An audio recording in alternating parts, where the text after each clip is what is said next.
So, I want to put out a disclaimer saying that this video is a lot more different than others.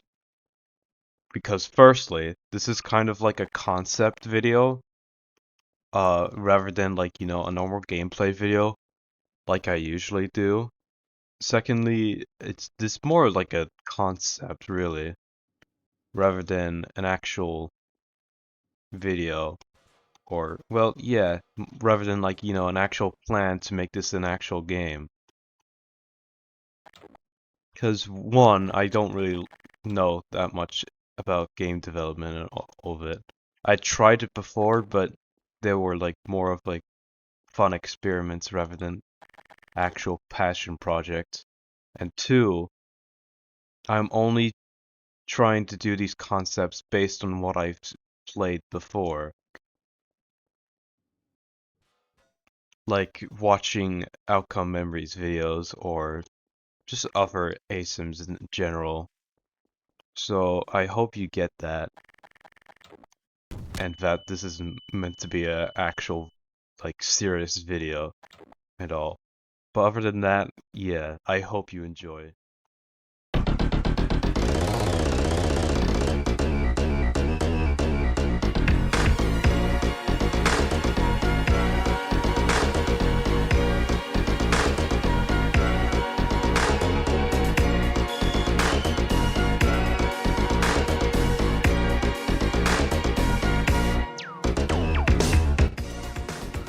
The maps, first of all, before we get into any characters. I want to say that I wanted to put in GM Construct as the first map. Specifically, the older one. Because I feel like it gives off a more stranger vibe, because while most people grew up with the GM Construct they know now, this one is just a little bit more different. And it gives off that old Gmod vibe, which I really want to go for. Next up on our map list, I think we should do Area 51. I think it would make more sense if we took the map place inside. So kind of like an enclosed map and less open. It's claustrophobic feeling rather than, an open map like what you see here. Similar to X's Castle from Outcome Memories, or something like that. Next up on our map list, I think it would make more sense if we put in GM Graveyard. For this map, I think it would be a mix between closed spaces and open spaces like this. Now obviously, if you are aware, there is a secret room behind this door. I don't know how to open it, but there is a secret room here, which people deem to be creepy, and yeah. I think this could be the killer spawn room. It would be a nice reference to the original map, but I don't think we'll have this long pit here. I think it'll just be a separate room that will just go into the base map. So let's just say, here. Just say the room was here, and it would go into here, and then, yeah, that'll be basically the map itself. So I was thinking a mix of open space and closed spaces for this map. Now also for our next map, we will have GM Big City. While the map will not be as big and open as this, obviously, I was thinking we have areas like these where there are closed corridors, and it will basically just leave a lot of, not a lot of room for survivors. So there'll be areas like this where it's enclosed, while there are some areas like this where it's more open. But most of the map is enclosed spaces like this, where you don't have a lot of room to avoid the killer, and it'll be basic places. It'll basically be a map where you have to be really careful about.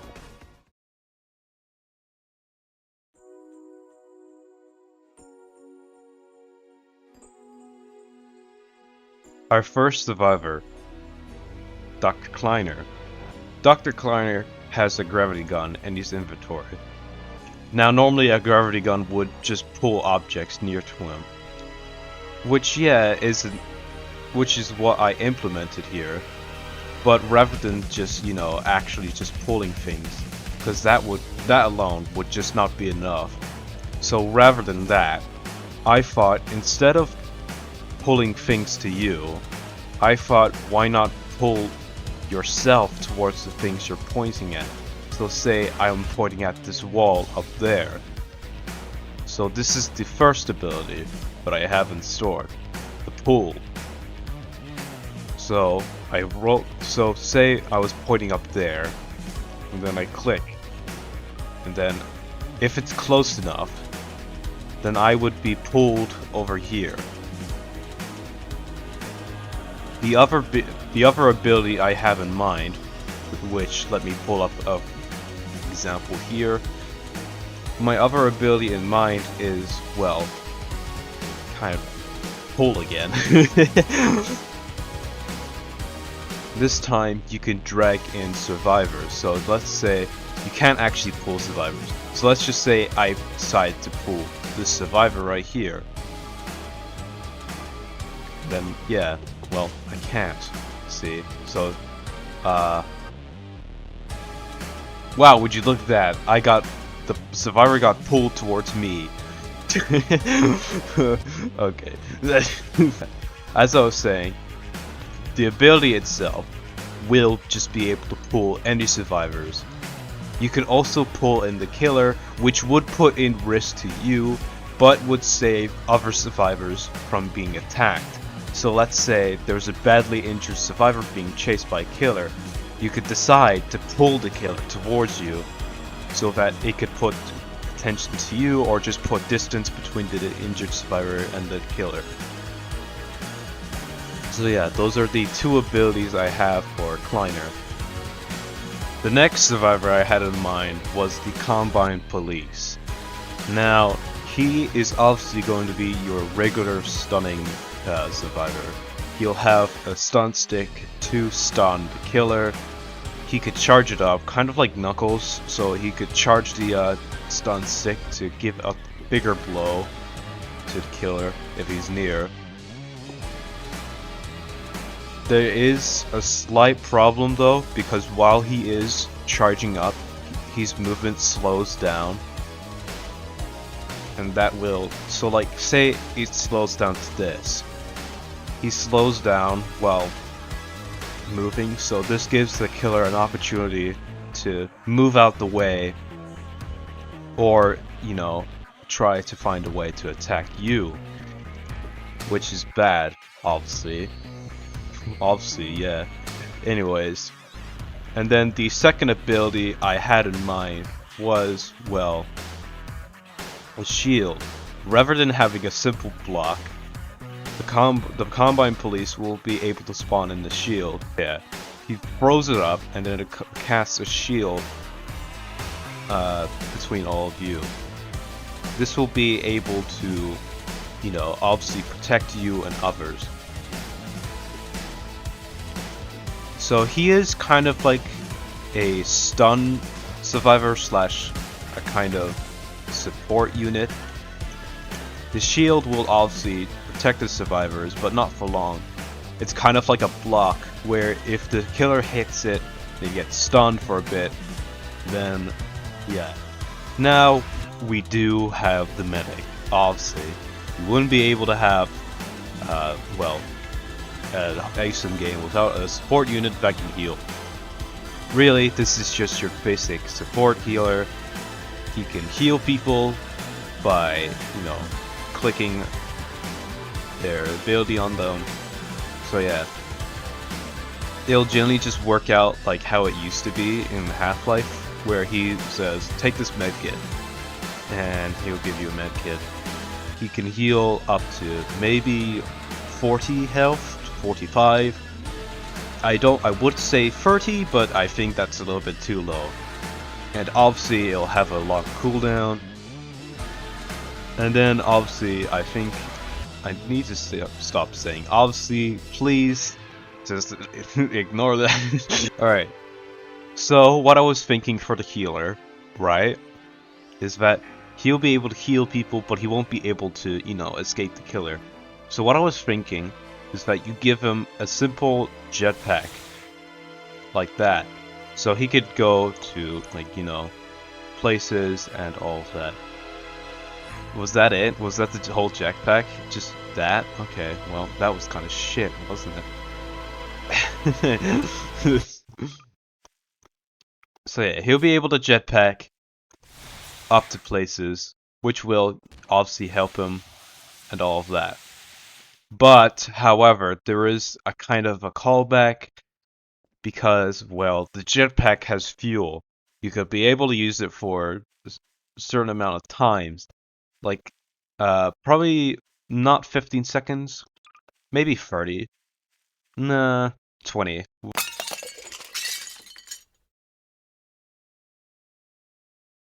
Now, of course, we wouldn't have a Gmod Asym game without Male07.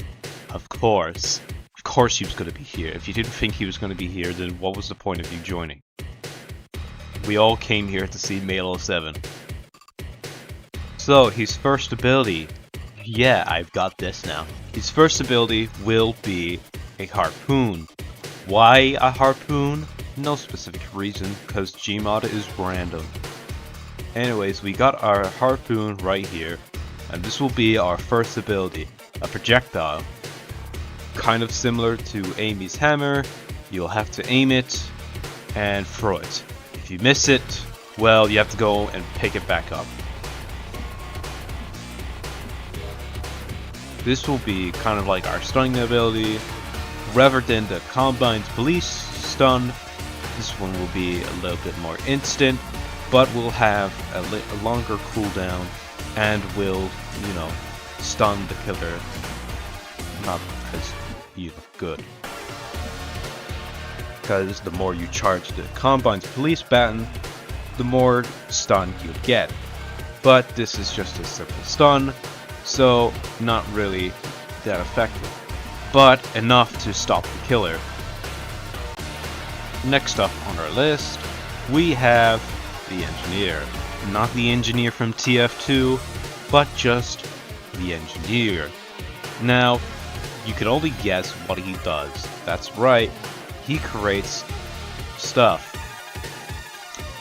Using his abilities, he can grab his crowbar, and then he could build a turret. Now, building a turret will leave you vulnerable, obviously, so if you get hit, then it will cancel out the whole entire, you know, building process. But if you manage to stay out of the killer's sight, then you could build a turret. Now, this turret will not do much. All it will do is slow down the killer, kind of like Builderman's turret from Forsaken. I just killed it. Which, yeah, that's how easily it dies. So yeah, this will obviously be a way to distract the killer. You know, let's say the killer is right here, and I knocked it down again, sorry about that. So let's say the killer was here, just pretend I'm the killer right now. I would be slowed down, because the turret's facing towards me as well. But if the killer hits it, let's just say he hits it there, then he'll be able to kill the turret. And yeah, just know that making a turret is very loud, leaves you vulnerable, and you have to be very, very careful with where you are, because if you just go into this state, then the killer might come up to you and you will be dead. But however, I don't know where I spawned. Hang on. Yeah, there you go. However, he does have a way of protecting himself. The shotgun. Now, the shotgun kind of has a long cooldown and has a very short range. Not only that, but he does, again, have a debuff to this. But I'll just show you how it works. Obviously, another stunning ability. You can use it for a number of stun to, you know, stack stuns and all that. Or he can use it as a way to protect himself once he gets caught building a turret. So, he'll get caught. So let's say you get caught, and he shoots. that will be the shot. Then, yeah, obviously that will be it for him. So it's a simple stunning ability. You can't use it for a long time, but it will be very helpful to get out of situations, especially when the killer is close range. But there is a slight debuff to this as well, because while he could shoot all that, he'll have to reload. Which, yeah, right there you saw it was very quick, but in-game it would actually be a lot more slower, and also there is a limit, so once he wastes all his ammo, he'll switch back to his crowbar, which he is practically defenseless. Maybe I'll implement this, or maybe I won't. I think the simple simple debuff where he has to reload his shotgun will be enough, but that's generally how it works. You can set down a total of, well, there is a long cooldown to the turrets, but he could set down a total of 2 turrets. That's it. And they are very weak, like 1 hit. So you have to make sure to put them in proper places, because if you don't, it'll be a waste of time, and you won't really be helping the other survivors that much. Now next up, we have the, well, terrorist, but I'm pretty sure we can call him something else other than that. Anyways, this killer, I took kind of a bit of inspiration, I say a bit, from Eggman from Dimensional Coalescence. If you don't know, basically, he can go around and place mines. These mines, it won't be like this, but these mines say, when the killer steps on them, they'll explode, and then he gets stunned for a long time, and then he'll be, out again. You can place these mines, which he will stop in place, so you can't just do it in front of the killer. And not only that, but the mines don't even work for about 10 seconds. So yeah, can't really use them that much. Though he does have another ability that will help him. And that is the flamethrower. And, well, the flamethrower does as it says. It's a flamethrower. It'll be a much more shorter range than this. It won't be as long as this. And the flamethrower won't stun the killer, it'll just push the killer away from him.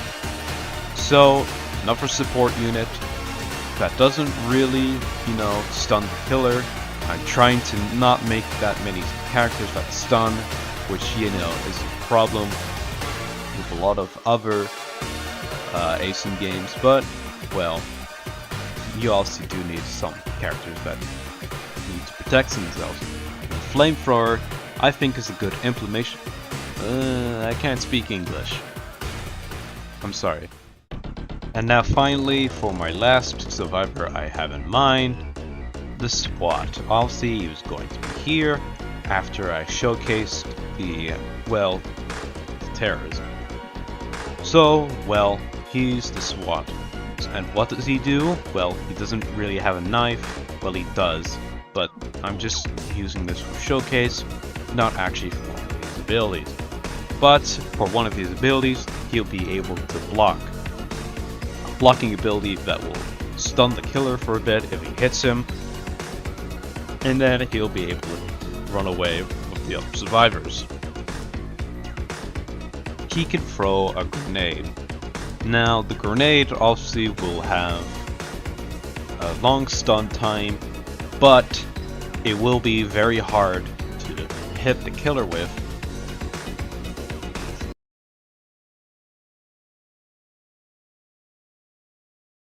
And for our first killer, we have the Minge bot, or as I like to call it, the Minge. Basically, the Minge will be our first killer. I decided to not put the gravity gun on his chest, and instead put the gravity gun on his arm. Kind of like Colossus, and that is basically how his playstyle will be. A killer that will be able to, deal a lot of damage, and is able to pursue you for a long, long time. So yes, he is basically kind of like Colossus, but we don't talk about that, Mr. Friedman. Anyways. Anyways, this will be our first killer, the Minge. And basically, I have a few movesets planned for the Minge. Now, our first ability will be a grabbing ability.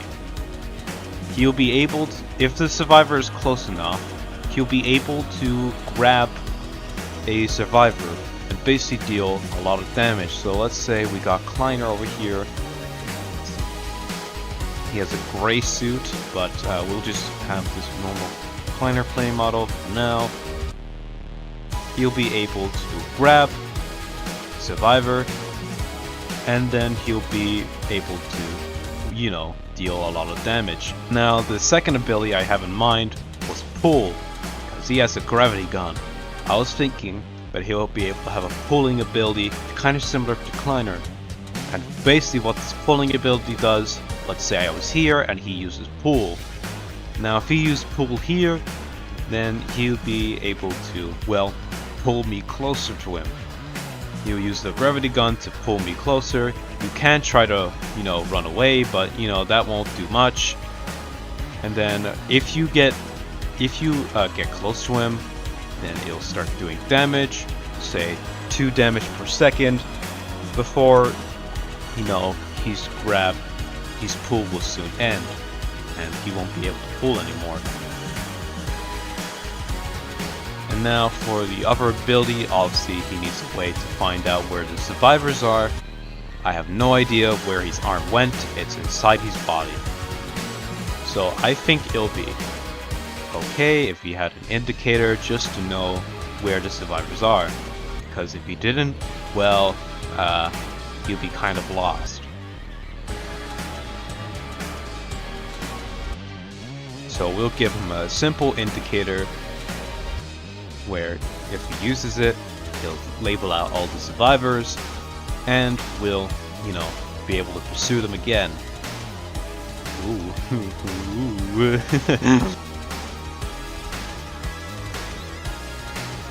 And for our next killer, I think it will be kind of proper, or well, whatever the word is, to bring in Dr. Hacks. I feel like he would be very good if he was like a killer that would pop up from places. But rather than giving him like a teleportation ability, I decided to do something with computers. So, in a similar sense to Badware, in a way, or any other killer that I can think of, I don't know, Badware is the first one I can think of, he would be able to place the computer down, if I can find it. He'll be able to place the computer down. He can't place computers near to each other, because, well, that would be pointless, and any survivors that are near the computer will be labeled. If he is near a computer, and he has another computer, say, over here, then he can enter the computer and basically pop up here, surprising any other survivors that are nearby and attacking them. Let's just say he's here, and we put a survivor here, so he'll be able to use a projectile, which is the computer, and aim it and fire, which will, yeah, hurt the survivors. He will be on par because he throws computers at people, and yeah, I think it's just generally a good idea. I don't know why I got hurt there, but, you know, it's fine. So now, he'll have another ability called Clone. Now what this will do, obviously it'll spawn in clones. These are not real, so they'll chase after survivors, and it'll be a way to, like, you know, make them waste their stuns. I died from that, okay. It'll be a way to make survivors waste their stuns, and, you know, trick the players into thinking they're being chased. Once they're being chased, the music will play, obviously they'll be chased, but once they hit the survivor, they'll be gone, and it'll give effect on their screen. He'll give a very, weird effect on their screen once they get hit by the clone, like something like this. They'll get blinded basically for a moment before, everything goes back to normal. And I think that will be the abilities for Dr. Hacks.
That being said, I think that will be the end of the video right now. Like I said before the intro, this is more of like a concept idea rather than an actual proper thing I'm going to execute to.